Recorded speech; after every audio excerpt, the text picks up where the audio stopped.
Nvidia dropped a new investor presentation which contains a lot of great information. On today's episode, I want to cover obviously not the whole presentation, but the pages that I think every investor should know. And Nvidia talks about a huge shift coming into the AI market that has me very much excited. Talking about excited, another way to get me excited is for you to make sure to hit the thumbs up and the subscribe button. Check out the pinned comment for special offers like fool.com/Jose, my free Substack, and ebook on the link below. Now, all jokes aside, this is actually the best channel you're gonna get any Nvidia AI news in general. Last year, when Nvidia dropped their annual cadence when they were releasing GPUs on a yearly basis, this was the first channel to announce that. There was no YouTube channel, no articles, no Twitter posts, no nothing about the annual cadence until about 2 to 3 days after I dropped my video, because Nvidia didn't really make it publicly known that they dropped a presentation. So again, this is going to be the best place you're going to find for any semiconductor news, especially those dealing with AI chips. So now that I did my quick ramble, let's get started with today's episode. I want to thank The Motley Fool for sponsoring this video, and check out fool.com/Jose for the 10 best stocks to buy now. With that link, you get a promotional offer for the subscription service. Now, let's continue with today's episode. All right, so the first page that I want to discuss talks about Nvidia scaling up and scaling out with AI. So the first thing they mention is Nvidia's chip system supply chain expanded significantly in 2024. And that's what we've heard, right? We knew 2023, they were kind of supply constrained. We knew 2024, they were supply constrained. And they mentioned that demand continues to exceed supply. So I'm pretty sure as we're going into 2025, we're going to hear the same thing, that demand continues to exceed supply, which in my opinion is very bullish for the company. Now, they also mentioned that Nvidia's Blackwell platform is in full production. Now, at the beginning of this episode, I mentioned that I think Nvidia believes there's a huge shift coming to the AI market. And if you've been following this channel, you know about this shift. One thing that I've mentioned is OpenAI's O1, which is their new AI model, which does thinking, is gonna be revolutionary for the AI market. And Nvidia says the same thing. AI training continues AI scaling law. OpenAI O1 starts inference time scaling law. Inference is driving significant workload, growth, and demand. Again, I sound like a broken record, but if you've been following this channel, it's going to be crazy how you're going to be like, hey, look, this is all old news. But I want to say not everyone is discussing the type of information we normally discuss in these videos. So OpenAI O1 is a huge shift because of that new thinking method, which is going to increase the amount of computational loads needed, which is obviously going to be very bullish for Nvidia. And to me, this is definitely already the next step in AI. The other thing we are seeing is regional and sovereign cloud startup around the world. So sovereign AI is another big opportunity for Nvidia in forms of AI solutions, as independent countries want to build up their own AI solution, either being either being through the private or public sector. Now, if you believe Nvidia has any competition, this is what you need to look at. This is Nvidia's full stack platform. Nvidia is no longer a chip company. They are now a complete platform. And the great thing about this is any small changes that they make in any shifts can change around the whole platform, and they can upgrade it dramatically.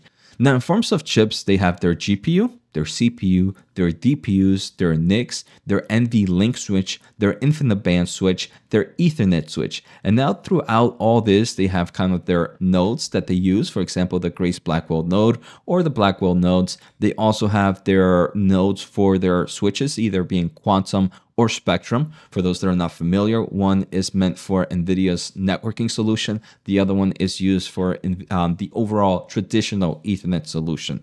Then they have the NVLink switch, which allows 72 GPUs to act as one. They also work with the SuperPODs. Not only do they have individual chips, the hardware, the true servers and infrastructures, but they have the accelerated software stacks with CUDA, Docker, and CCL, and CUDA X libraries to help accelerate all types of solutions. Outside of that, they also have accelerated AI libraries like NeMo to help continue grow into the AI market. And they also have their Omniverse, which helps kind of bring a lot of that to the physical simulation world. So NVIDIA is a full stack market, and this can help them grow in so many different industries. Now, next is their networking solution. So NVIDIA's networking, in my opinion, is one of the secret weapons that doesn't get discussed too much. So for those that are not familiar, traditional Ethernet wasn't the best case for building AI clusters. So NVIDIA ended up creating their own type of networking solutioning, kind of called InfiniBand, which was great for AI accelerating units. But most of the world wants to continue to stay within your typical Ethernet tradition. So NVIDIA created the Spectrum X, which is also great for building these huge GPU superclusters, right? And that's what's important, because building a huge GPU cluster of 100,000 or even in the future, 1,000,000, the ability for them to communicate with each other is super important. Now, NVIDIA believes that yes, the market might go to Ethernet eventually, but if you use their NVLink plus InfiniBand or Spectrum X, that's where there's limitless to the scaling. So NVIDIA has this huge opportunity right now of continuing scaling up and scaling out in the AI market. And this is going to be one of the reasons everybody's going to continue to use NVIDIA solutions, because there's no other platform out there that really allows you to scale up to 1,000,000 GPUs right now. Maybe that might come in the future, and there's competitors working on that, but NVIDIA already has it running. And by the time those competitors have it running, NVIDIA is going to continue to advance its solutions. Now, another thing about accelerated computing is, or GPUs, many discuss that, hey, look, NVIDIA GPUs are very power hungry. And that is true if you're looking at it in forms of peak power. But if you want to save energy consumption, GPUs are a lot better. So accelerated computing requires higher peak of power consumption than CPUs. However, completes workloads significantly faster and consumes less total energy, where a CPU, for example, might take 10 seconds to complete a task. In theory, or just a quick example, NVIDIA can complete it in 1 second, so it'll be less time needed. But even though it has higher peak power, the overall power in general is still cheaper using a GPU. And NVIDIA continues to improve its solutions. One of the most important energy coefficients is called joules. And we can see here with, for example, with NVIDIA's Kepler, which was one of their first GPUs for the data center market, it would take about 42,000 joules per token in forms of AI generation. Now, Hopper dropped down all the way to 10 joules per token, and Blackwell has dropped down to 0.4 joules per token. So we can see how NVIDIA solutions are improving order of magnitudes better each generation and becoming more energy efficient. So don't ever have it worried that NVIDIA GPUs are using crazy amount of power. What you really need to see is that power to token consumption, and you're going to see that the numbers become better and better as the efficiency improves overall for NVIDIA. Now, this is where I think things change. And I mentioned that OpenAI O1 has been a massive shift to the compute power needed for AI in general, right? And I've talked about it when OpenAI released it. I've talked about it numerous times. But now I want to show you hardcore evidence that NVIDIA believes the same thing. AI scaling laws drive exponential demand for compute. New OpenAI O1 long thinking time creates a new way to scale. So obviously, training compute continues to grow at a nice rate. The reason training compute is increasing at a nice rate is because to train the next model, you need more data, you need more compute power, because just the amount of data generation, synthetic data, real data being used in that reinforcement learning is increasing dramatically. So you need more and more training compute. Now, inference usually didn't really scale too much. It only scaled a little bit with the amount. Obviously, a bigger model would need a little bit more inferencing compute power, but it wasn't growing at a crazy pace. Now, with this inference compute, thinks to thinking time, This is also growing at really pretty much the similar pace as training compute. In my opinion, I think it's going to grow even faster. I mean, we've heard from OpenAI that right now O1 only thinks for about seconds, but in the future, they can have models think for hours, for days, for even weeks. The amount of inference computational power there is going to be insane. Now here is their 1-year rhythm, which is NVIDIA building a new solution on a yearly basis. So here in 2024, find it being the end of 2024, they are releasing the Blackwell platform, right? They are already in full production and shipping it in the fourth quarter of 2024. Now it's safe to assume that on the second half of 2025 is when we're going to get the Blackwell Ultra, and the second half of 2026 is when we're going to get Rubin, followed by Rubin Ultra in the second half of 2027. There is no competitor right now keeping up with NVIDIA. Even AMD, which has their annual cadence, is still, in my opinion, about a generation behind. For example, AMD is going to release the MI325 this quarter 4, but that's really going to combat Hopper Plus, which is the H200. And AMD next year will release the MI350, which is meant to combat this year's Blackwell platform. So we can see how AMD is about a year behind in this space. Now, there are 2 more slides that I have here before we look at some important and impressive financial numbers. Another market that NVIDIA believes is the next wave is actually physical AI. Models that can perceive, understand, and interact with the physical world. Physical AI will embody either robotic systems from autonomous vehicles to industrial robots and humanoids to warehouse and factories.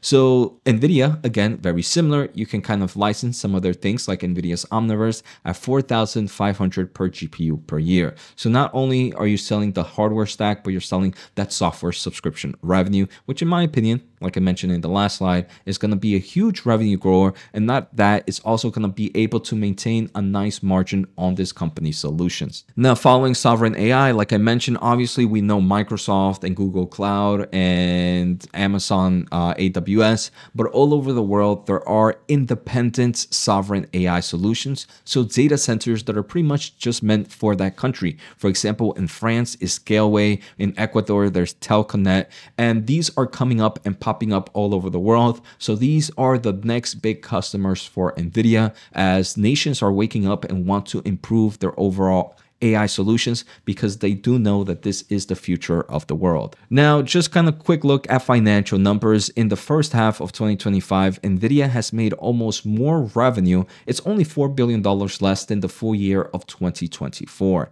Now, in forms of operating income is already much higher in the first half of 2025 versus the full year of 2024. Remember, NVIDIA's fiscal year is about a year ahead compared to traditional calendar year. That's where they're saying half one of fiscal year of 2025. Now, free cash flow right now is much higher than the full year of 2024.